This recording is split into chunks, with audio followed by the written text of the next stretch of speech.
Hello, so me again.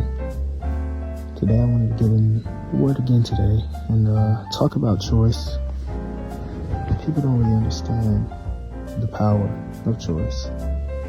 And to understand the power of choice, we have to go back to the first choice that the Father gives us. The very first choice that the Father gives us is the very same choice that we're dealing with today.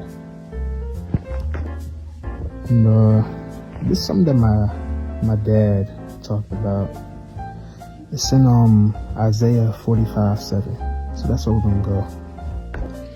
And in Isaiah 45:7 it says, I form light and create darkness. I make peace and create evil. I, do all these things. And I brought you here to let you know that no one else can take credit for making peace, creating evil, all of these things. And this is very important to the choice that you have to make, to the choice that I have to make. And now we have to ask ourselves, when was evil created?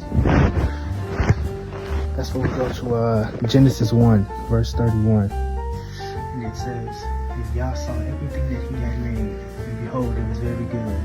And the evening and the morning was the sixth day.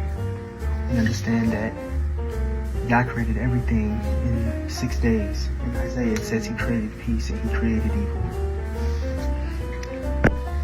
And now I want you to go to the very next chapter, Genesis 2. It says, thus the heavens and the earth were finished, and all of the host of them. Heavens being, it's popularly known that there's 3 heavens.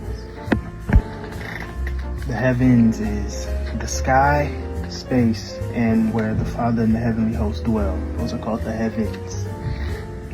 And it continues with, and on the 7th day, Yah ended his work which he had made, and he rested on the 7th day from all his work which he had made. And Yah blessed the 7th day and sanctified it, that in it he had rested from all his work which Yah created and made.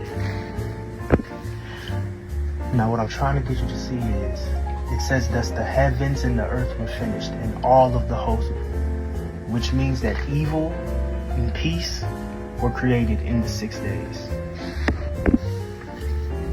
Now this is very important when you're trying to understand choice. If you go back to Genesis 1 verse 31, it says, and Yah saw everything that he had made, and behold, it was very good. Which means in those 6 days, when he created evil, evil was very good. Now how can evil be very good? This is why. How can bruising Yeshua, his only begotten son, please him? The scriptures say it pleased the Father to bruise Yeshua. How can Yeshua being bruised and beaten to the point where Christ says, Father, why hast thou forsaken me, be very good?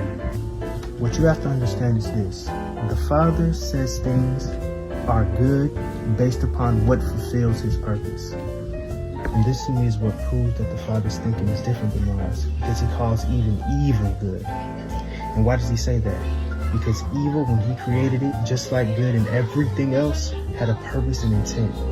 And what was the purpose and intent? The purpose and intent was to give you and I a choice. Evil was good because it was going to do exactly what it needed to do, which was what? To present an opportunity or a choice for man to do good or do evil. And for the people that's still unsure, you can go to Deuteronomy 30, verse 15. It says, see, I, as in the Father, have set before thee this day life and good, and death and evil. And this is why evil was very good, because it gives us a choice. The Father sets a choice before us for his purpose. Why? Because all that will make it into the kingdom, watch this, chose to be there. The Father sets a choice before us, and guess what?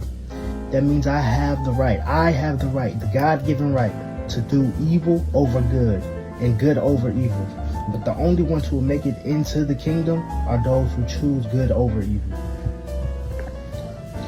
And this is what helps the Father separate the sheep from the goats.